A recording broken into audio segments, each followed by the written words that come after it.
Have you ever been like super excited about something that you want to tell your friends about?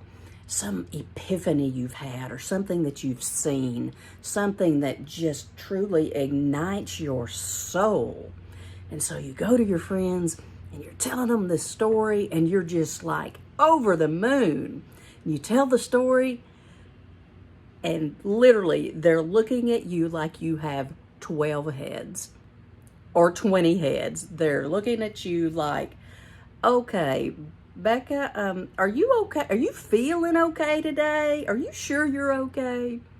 So the thing is, many people do not understand the spiritually awake. We don't see the world through the same lenses. And we wouldn't expect that if you think about it, because we're all such unique individuals. So many times when we're going through our daily life, we're going to be misunderstood. We're going to be the misfits. We're going to be that black sheep. It's who we are.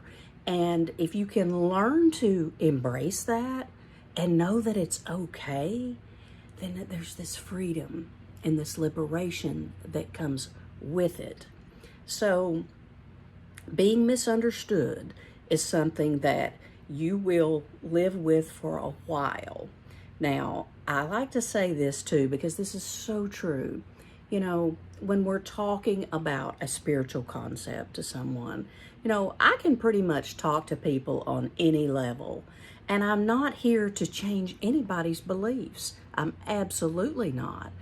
I'm an influencer, and I'm here to spread love everywhere, spread knowledge, things that I know to be so, that are my truth, but spread them in such a way that I'm just dropping these seeds. I'm planting these seeds that may or may not sprout for someone else.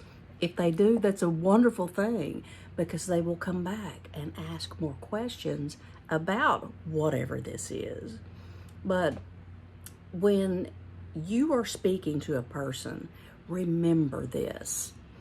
We all perceive, you know, in a different way. And you cannot speak butterfly language to this blossomed, beautiful butterfly, this language to a caterpillar.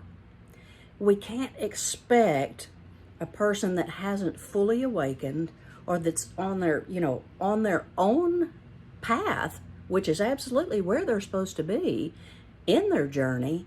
We can't expect them to understand everything. So I try to be very gentle with people when I speak. And I'm one of those, again, I plant those seeds, I spread the love.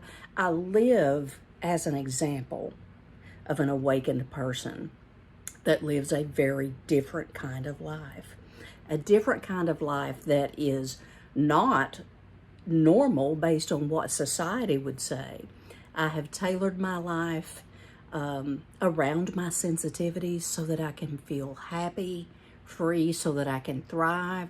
I don't work the typical job. I don't keep the typical hours. You know, I do a lot of things differently. And for that, I'm so much happier. And it took me many years to get to this point to where it was like, you know what? I don't care. I do not care anymore what this group of people says or this group of people says. I'm going to just let it be, but I'm going to be me. I am going to stand in my truth of who I am and what feels right to my own soul, what aligns with me. Now, if something feels good to your body, then it probably is a good thing. If something feels very off to your intuition, or even uncomfortable in your body, then it's probably not such a good thing. So you can really gauge by how you feel. And that's really part of the new way. Not so much what do you think, but how do you feel? How does this feel in your body? I ask clients this every day. How does that feel in your body? So think about that as you make decisions, as you navigate through your life. Just think about, how you feel. So, while we are not fitting, I say we, the more spiritually awakened people that see the world through this different set of lenses, which is very beautiful, by the way. It's very beautiful. This mold, we don't fit into this standard mold, and we don't have to. That's the glory of it. We don't have to. And to many people, that is odd, uncomfortable, very, it's just not really acceptable so much. So, just learning to embrace who you are is so, so important. And what happens in this journey, what happens as you go along, is rather than being known as that black sheep or that weirdo or that really odd person over there, you become known as a leader. You become known as a respected leader, because what happens is many of those seeds that you drop along the way to your friends, to your family, to groups of people, they do sprout and they do grow into an idea, and people start to change the way they see things. And it's such a beautiful thing, because we are the trailblazers. We are here to blaze the trail. We are some of the first ones going through all of this change in perception and looking through the illusions of the world and seeing everything for what it really, really is.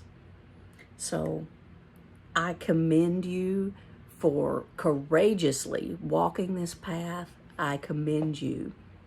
And again, I don't stand on the corner with a megaphone yelling out my beliefs, what I think is right, because there's really no right or wrong. It's where you are on your path.